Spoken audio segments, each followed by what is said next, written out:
So this is a series of recordings that I found of people who generally posted themselves on YouTube, where there's a consistent pattern of physical upper body abnormalities in people with various syndromes: chronic fatigue syndrome, fibromyalgia, chemical sensitivity, some of them were Gulf War syndrome, autism spectrum, and people labeled with or given the diagnosis of chronic Lyme disease, and then more recently of long COVID.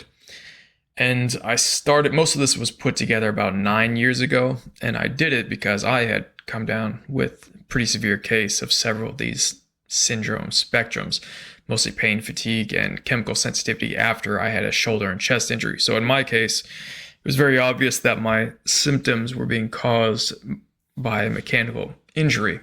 And then once I learned about the syndromes and found a bunch of other people, I found that they also had very clear upper body instabilities and imbalances.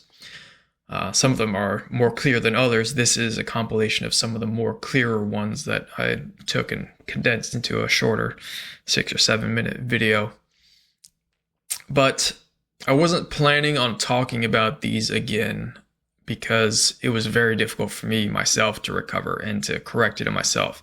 I have made a lot of progress, most of it after I actually developed a contraption, my own little device that actually helped guide me and taught me a little more about how to consistently recover. And but even still with it, it's still taken several years of pretty much consistently improving almost every day, not quite every day, but almost every day. And I haven't been using the device actually the entire time because it's kind of it moves a lot, has a lot of moving parts and a lot of interlocking parts, and I built it all by hand, so it doesn't work as well as I designed it to, even though it really helped teach me and guide me. So I figured out some other things, and I've still been able to progress completely, but I wasn't planning on talking about these yet until I more definitively got into a period in my own upper body where I could show that it was absolutely corrected.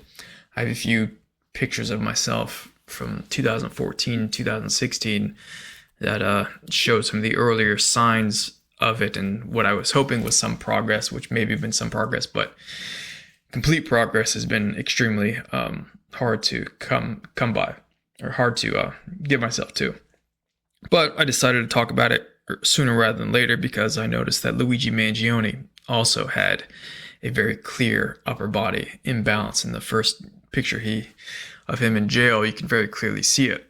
And so I had some similarities with Luigi. And also there was a period about 7 or 8, 9 years ago where I felt extremely angry and violent and felt like I had actually hurt people, particularly for being manipulative or delusional or negligent, particularly negligent.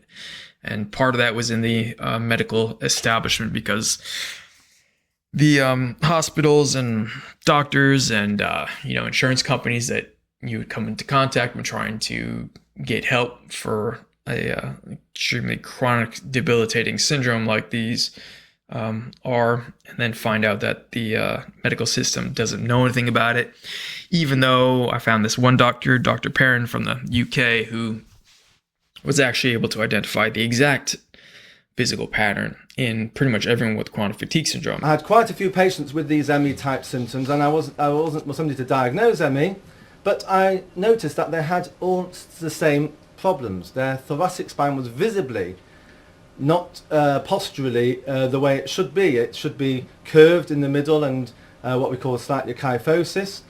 And they were often flattening and distortion, as you'll see.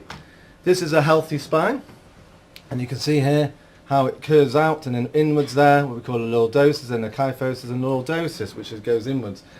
And we see an ME patient where there's definitely a flattening, and equally we had patients who had very rigid spines, especially the elderly ones, so they had definite visible problems in their thoracic spine.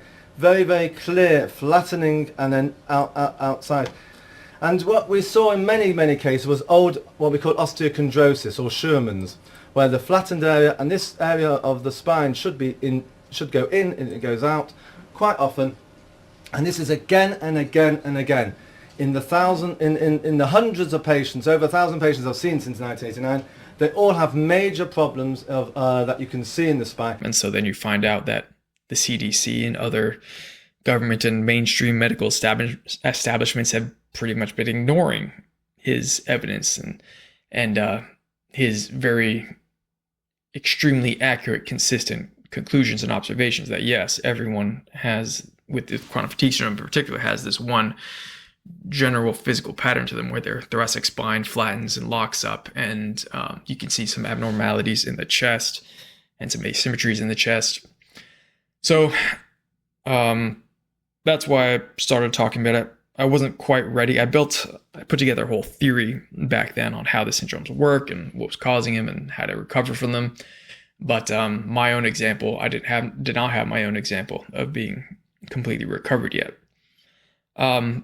Even though this is certainly how they work, the actual recovery is very difficult.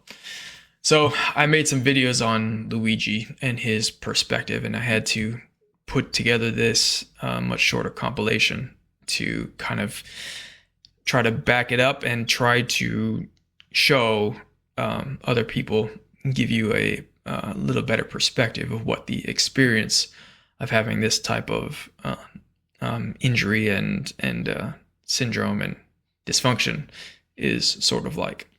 But this is just the some of the more clear cases. So you should be able to look and see the mechanical shoulder, particularly the shoulder patterns in everyone with these syndromes by looking at these clips.